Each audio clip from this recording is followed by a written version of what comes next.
All right, everybody, welcome to another episode of Max and Howard Drink Beer. I am Max. And I am Howard. So, Howard, what craziness have you got for us today? You know, we got this 170th anniversary? I'm not even sure. Okay, yeah. I'm not even sure. It says, on the scene for 17. On the scene for 17. So that's got to be it's an anniversary beer. Oh, 1-7 Up. Okay, yeah. I see what they're doing here. So this is going to be, what they're probably trying to go for is like a 7-Up brew. This is a Gose, and Max, you did a little bit of research on the Gose. I did. So a Gose, for those of you who don't know, is a warm fermented beer that originated in Goslar, Germany. So it's usually brewed with at least 50% of the grain being malted wheat. The dominant flavors in a Gose usually includes a lemon sourness, a herbal characteristic, and a strong saltiness, just like your mom. Oh, wow, that's rough. Yeah, and so they have it's lemon and lime essence. I've had other Goses. I had a weird one. You might have seen that on one of our social media accounts. I had a watermelon Gose from Terrapin, which was pretty good. You know, so yeah, that's exactly right. It's a little bit more sour than bitter. You know, so I'm kind of excited to try it. We did a weird thing where we got a whole bunch of just single bottles, and we were going to split them between the two of us so we could both try them, you know, and see what they taste like. You know, I kind of try to think for Max, too, because I know he doesn't like the IPAs, and he knows I'm not a big lager guy. I don't like the plain bland beers. But I try to get like a little mix of everything so we can kind of figure out what we like together. And, of course, you guys are more than welcome to join in, too. We'd love to hear your opinions about how these beers taste or what these beers taste like. Max, if you could, what is the what's the name of the brewery? It's Pearl Street Brewery, which is in La Crosse, Wisconsin. There you go. So we got another local beer, which is that's always exciting. You know, Max, you said you've been to the brewery before? I've been lost numerous times in La Crosse. Yeah, okay. You know, Sam went to college there. I did go and visit every now and then. You know, when the job permitted. For me to get up there, and there's actually a lot going on in La Crosse up there. Yeah, that's for sure. I think Point is up there, too, right? I mean, just they have their own Oktoberfest celebration alone. Oh, I didn't know that. We might have to crash that. It's not as big as, other Oktoberfests. It's more of a college weekend of debauchery. But I do have T-shirts from it. And we might still have to crash that. We were in college at one point. Yeah, at one point. So, yeah, why not? So, by the way, Howard to Howard, Point Beer is brewed in Stevens Point. Oh, thanks, Howard. Thanks for letting me know. Just wanted to clear that up with you. Hey, no problem. All right. Back to what we weren't talking about.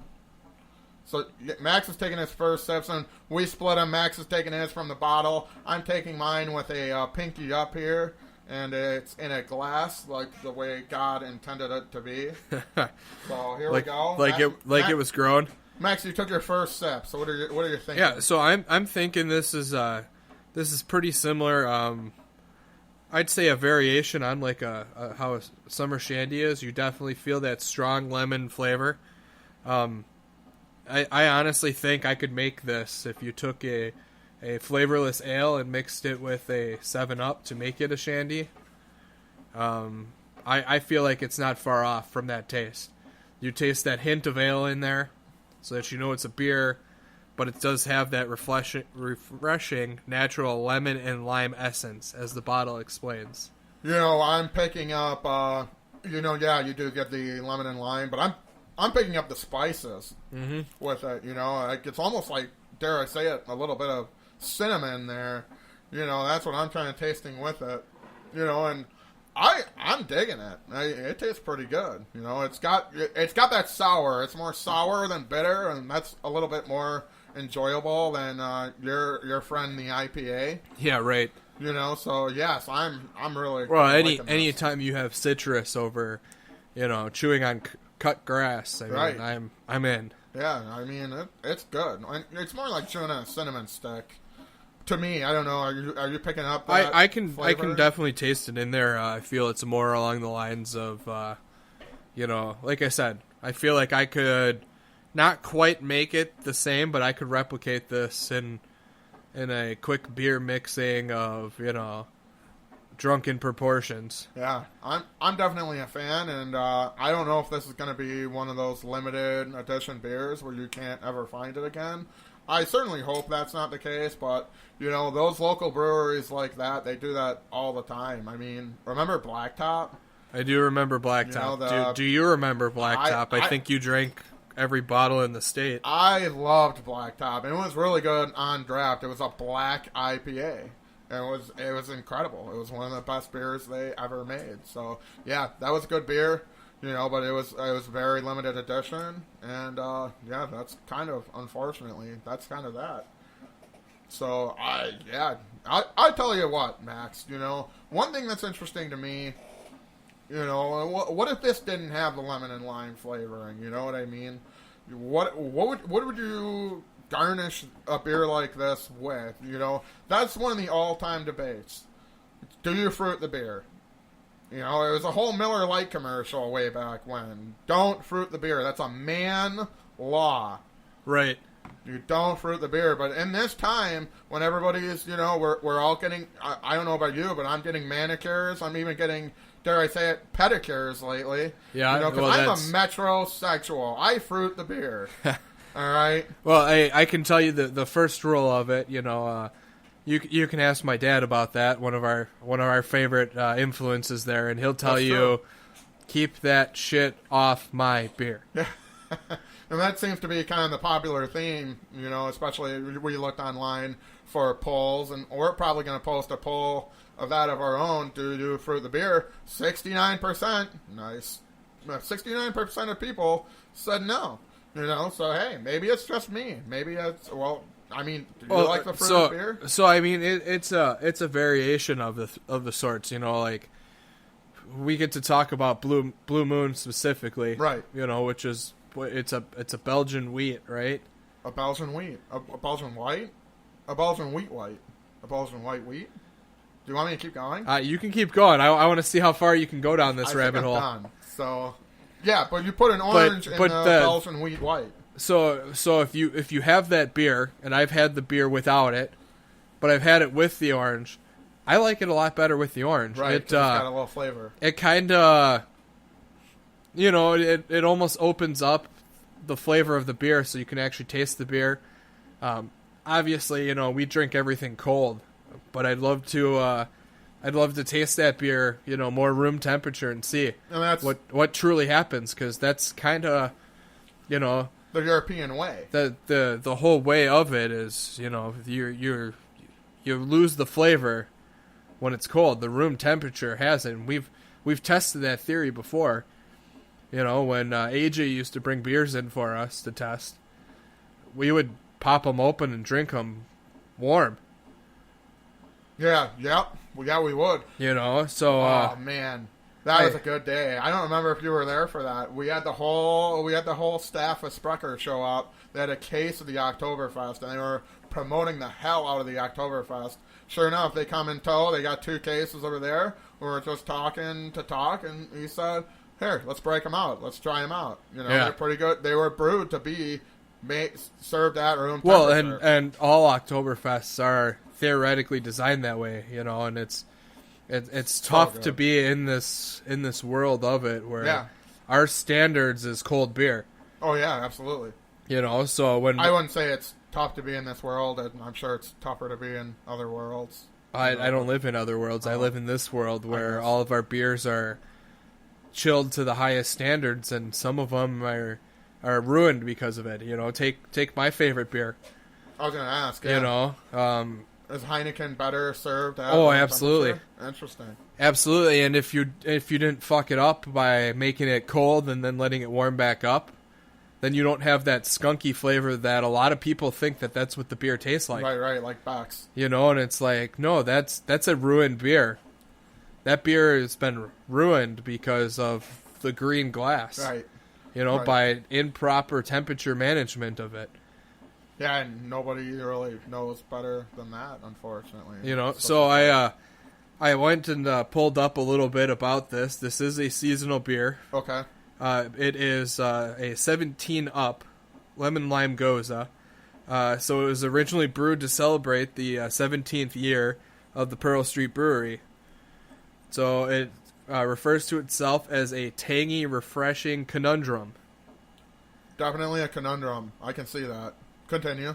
So let's see. It's sour summer ale that has undergone spontaneous primary fermentation with natural microbes found in the air of La Crosse. Oh. So this is something that you couldn't reproduce outside of La Crosse, theoretically.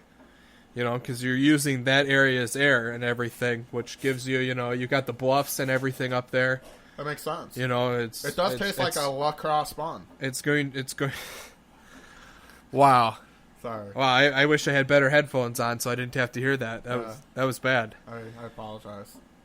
You know, but so that's that. It's a seasonal summer release of this beer. Yeah. So it is for the time being.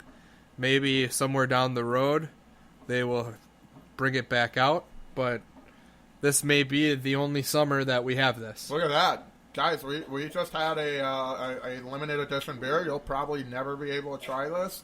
I mean, Woodman's has them all on the discount shelf, so steal them all. I mean, this is a really excellent beer. I'm a fan. I'm definitely. I could drink this after mowing the lawn. I'll tell you that. You could put some lawn in it and garnish it with that, right? Well, and that kind of leads us to our next point where I was kind of trying to get into. The one day where we were talking Hacker Shore, me and the beer distributor, he was in town, and we were talking. I really like Hacker Shore. It's a good beer. It's a pretty popular beer. And he says, "Let me ask you this: have you tried it with a lemon? With a lemon? I love lemons. Right. I love to lick a lemon lollipop. Right, and that's all you drive, right? Lemons. Yeah, exactly. And so, you try it with a lemon. Sure enough, a Hefeweizen with a lemon tastes really good. Well, wait a minute here. We got a Corona. We got that with a lime. We got the Blue Moon. We got that with an orange. What else are we trying? What else? Excuse me. What else is there to try? What's different? Right. Do you put a lime in the Bud Light? Yeah, some people do. Do you put an orange in the Bud Light? Well, but technically they move so quickly through that. I think that Budweiser itself made them with that flavor already added. I never had one, but I thought they made like a Bud Light orange or Bud Light lime. They did make Bud Light orange, and Bud Light orange, I think I told you, and it's like drinking an orange soda. It's really good. And, Bud Light Lime, they charge the same price for Bud Light, so I like to actually, there's a pretty good story there, too. I went to, I told you about the Indianapolis story and the titty bar. Right. I was definitely drinking Bud Light Lime there. It was a lot cheaper than anything else, so, you got that going for you. The domestic prices for a little bit of extra flavor. Now, sure, all the other guys in the titty bar are going to judge you because they're drinking Bud Light Lime. Well, but let them judge you, because what are they looking at you drinking for? Yeah, if you're looking at me when you're at a strip club, there's probably a problem with you more than the problem with me. So that's that. Yes, I've had experience with the Bud Light Lime and the Bud Light Orange. Not yet with the Bud Light Lemon Tea. I'll let somebody else try that. But, yeah, I mean, that's the one thing that I haven't been able to wrap my head around. I mean, with the different garnishes, what goes good where? Okay, so the lemon goes in the Hefeweizen. The lime goes in the Corona, maybe the Modelo. And the orange goes in the wheat beers. We were doing a little bit of research on that, and but we're running out of time a little bit. The first break is coming up pretty quickly here. Max, I mean, anything you got to add before we go to break? Well, it just, the overall variations, as we both spend time bartending, we kind of have been learning a little bit more about the garnishing, so that's still something we're trying to research. And we learn a little bit more every single day. We'll be right back, my friends. Thanks for playing along. And here we are. We're back. We're Max and Howard, and we're drinking beer, and we're talking about fruit in the beer. You know, what do we mix them with? What do we try them with? And we've already kind of established a little bit here, and it looks like Max is doing a little bit more digging. We actually did do a little bit digging before the show, and we have a mine's like a sieve. They all kind of we lose our. Oh yeah, we fall down the rabbit hole pretty quickly there. Pretty quickly, but what we've kind of established is, you know, the Spanish beers, they get a lime with them. It adds a little bit of extra flavor. And I make the argument with this, Max. Nobody even drinks a Corona without the lime because it tastes like shit. That's what I think. Yeah, true.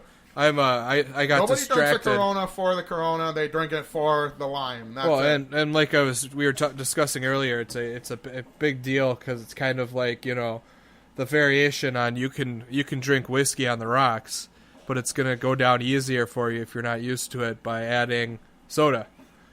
I feel like a Corona is kind of in that same way. You can do it, but it's easier to do with that lime. The lime kind of accentuates the beer and all that fun stuff. Do you put a little lime in the whiskey on the rocks? I don't. That might be good. I don't. I don't deal with any of that. I actually just, like I said, I went searching to do some research and I got distracted by a post for a Super Heineken. A Super Heineken. Right. So apparently this is a mixed drink that you mix with some lemon lime soda and some lemon juice. Oh. And a splash of blue curacao. Oh. And then you pour some Heineken and you garnish it with a lemon wheel. That sounds good. So I'm interested about that because, you know, that is my beer, and we've talked on how I feel like that's like water. I'd be interested to see how that goes. Oh man, I am confused though because when you do the math of mixing this drink, well, that's the first problem when you start doing math. It's not 8 ounces; it's 7.5 ounces. So I feel like they're mixing a shorty here. They could be. Like, come on. You're telling me that you open a 12-ounce beer and you only pour 4 ounces out of it to mix with something? Yeah, and that sounds good to you. You're usually not. The fun thing about Max and I is we're very similar guys, but we have just enough yin and yang to kind of make it work. He orders a vodka seltzer with lime. I order a vodka tonic with lemon. So we kind of got that yin-yang going just a little bit there. Max, would you drink a Super Heineken with lemon? I would try it. Yeah? You know me, I'll try anything once. Yeah, you're a trisexual? Yeah, that's definitely how I live my life. Yeah, there you go. Right on, yeah. I mean, I'm 100% in. I don't mind Heineken at all, and if you add lemon to anything, it tastes instantly better. And that's why I always kind of try to... What do you put lemon in? What do you put lime in? And what do you put orange in? And I think it's really all up to dealer's choice at that point. That's kind of the conclusion that I've come to in our research. Well, I'm getting a little deeper into this craziness. So we're talking Corona beers here, and they're saying if you want to get crazier for an alternative, which, you know, we do all sorts of that kind of stuff all the time. Like, oh, hey, this is what normal people do. Okay, let's not do that. We're not normal people. That's right. But it says here that you can mix one with some Tabasco and lemon. Oh. So take your Corona and put a lemon in it and couple dabs of Tabasco, and there you go. Tabasco is good. It's vinegar based, so that would be interesting in its own right now. Super acidic. So we're gonna have to we'll have to do that challenge at some point and see the difference between that. So yeah, that sounds. I'm gonna write that down on my very awful piece of paper. Hey, write that down, would you? Hey, do you want me to write that down? Could you? Oh, okay. Okay. Hold on. Let me write that down. I'm having trouble spelling. Yeah, me too. Flipendo? No. I said spelling with a P, not smelling. Oh, okay. You know. Got it. Okay, that's something different than I'm talking about then. Yeah, so the beer was awesome. It was good. I finished mine well before you finished yours. That doesn't happen Well, yeah, very often. but we're gonna talk the general discussion of how long it takes to drink a 12-ounce beer, and you had 6 ounces. Not to mention the Gose. You had the same The Gose amount is as I did. your area of beers. That's true. If you could mix an IPA and a Shandy and a Gose together, I feel like you would just I've been experimenting. pop an IV in of that. And I've been be fine. experimenting with that, and that might be good. Yeah. Yeah, it depends on the IPA though, because I don't like the grass. I like the citrus part of the Gose. That makes sense. Yeah, so that's kind of that. So Howard, on that note, you know what time it is. I think it's starting to get to that time. My yeah. beer is almost out, which means it is time to wrap up. And my So beer is definitely out. for everybody who's listening at home, we thank you. We appreciate you. This has been Max and Howard Drink Beer. I am still Max. And I am still Howard. Cheers. Cheers.